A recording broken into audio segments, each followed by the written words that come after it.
Hello everybody and welcome back to another episode of Entertainment Review. Today we're going to be talking about divorce. In 1999, director Sofia Coppola and Spike Jonze ended up getting married. A few years later, in 2003, the pair split. What we ended up getting from this divorce was interesting, to say the least. I mean, people go through divorces all the time. It's not like a weird thing. But these two are both directors, and they both ended up channeling their emotions from the experience into a movie, both of which are about each other. The first of these movies was Sofia Coppola's Lost in Translation from 2003, and for reference, this movie came out in September of that year, with them getting divorced only a few months later in December. So the emotions were very volatile, I guess you could say, at the time. The film follows two main characters, a washed-up movie star named Bob Harris, played by Bill Murray, and Charlotte, played by Scarlett Johansson, who is this just extremely depressed, basically, trophy wife. You see her husband, who is a famous photographer in Tokyo, doing very important jobs. He just kind of leaves Charlotte alone all day long, and she sits there in this country that she's never been to before with a bunch of people who don't speak a language that she knows, and she sits there in complete solitude. Charlotte's workaholic husband can very easily be assumed to be Spike Jonze, and this movie, in a sense, is Sofia Coppola's feelings towards her marriage. She, at the end of it, felt like there were just no emotions between her and her husband, which is kind of an interesting thing to watch play out on screen. A specific scene that I actually think of is between Bob and Charlotte. They're sitting in their hotel room late one night, and Charlotte asks Bob, "Is this ever going to get easier?" And Bob, who is very much struggling with his own marriage throughout the entire film, lets out a deep sigh and just says no. I think many viewers are going to kind of disagree with what these two end up doing throughout the movie, both Bob and Charlotte, because they basically kind of cheat on their own spouses with each other, but they're both in these completely loveless relationships.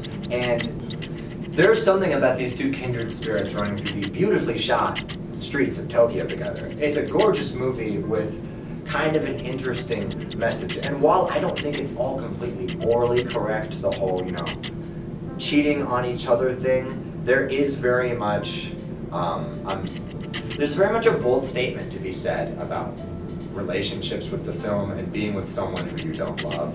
I think it's definitely worth a watch. But obviously, I said before, Spike Jonze was the husband in this movie that received little screen time and was just a complete workaholic, never giving his wife the attention he needed. So how did Spike Jonze feel about this? Well, 10 years later, in 2013, Spike Jonze released Her. What I think is very interesting about the time frame for these is, like I talked about, Lost in Translation was released during the very volatile marriage, and Charlotte is a character in Lost in Translation going through a volatile, loveless marriage. Now, Her, released after the marriage, takes place in the aftermath of a divorce for a character named Theodore, played by Joaquin Phoenix. Her takes place in a futuristic LA, a very beautiful one, by the way. Off topic, but I feel like most movies that display the future don't really display it in kind of the way that one does. It's either so futuristic that it's weird, or it's like dystopian. This one is just very pretty, and I don't know how to describe it. I'll show shots, obviously, of the movie, but both of these movies, fantastically shot, by the way, very beautiful. But a futuristic LA, and in the aftermath of his divorce, Theodore is feeling great trouble in reconnecting with anybody. And who he ends up finding love in is a OS operating system named Samantha, also played by Scarlett Johansson. Another one of the weird similarities between these two movies is that they both have Scarlett Johansson in a prominent role. I absolutely adored Her.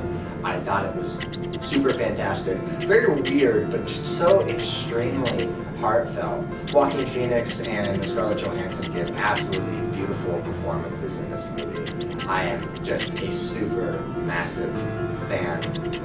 And it has such a beautiful message on kind of the loss that one would experience from a breakup. Theodore doesn't really know how to handle his divorce from his wife. In the earlier parts of the movie, he hasn't even signed the divorce papers yet because he just can't let go. But as the movie progresses and as he goes through a kind of tumultuous relationship with the OS Samantha, without spoiling what ends up happening in the movie, and if you haven't seen this movie, I would recommend going and watching it immediately. But what ends up happening towards the end of the film is Theodore writing a note to someone who I will not say, but it's basically just him saying how fantastic it was to have them in his life. And despite the fact that he's not with them anymore, he's always going to be extremely thankful for who they were and how they've affected him. I personally watched these two movies back to back, and I think seeing that at the end of Her gives a really great kind of sense of closure to both of them. Because obviously you know that Sofia Coppola is upset from her marriage, and even though I have no idea about the actual real life relationship that she may have had with other people, I'm going to assume nothing ill. But she was very clearly unhappy with this whole relationship. And Her, I really appreciate, it's not being really a hit piece on her, but more so just, I understand it wasn't going to work, this is what had to happen. And if that had to happen, so be it. Obviously, these are works of fiction. We can't assume anything about the actual marriage between these two, but we don't need to know any of those personal details. I think that Coppola and Jones have already given us enough of themselves through these movies. I would highly recommend that you watch them back to back like I did. I see them as kind of a cohesive experience. You may like one more than the other. I personally preferred Her far more to Lost in Translation, but what they have to say, I think, is absolutely worth your time.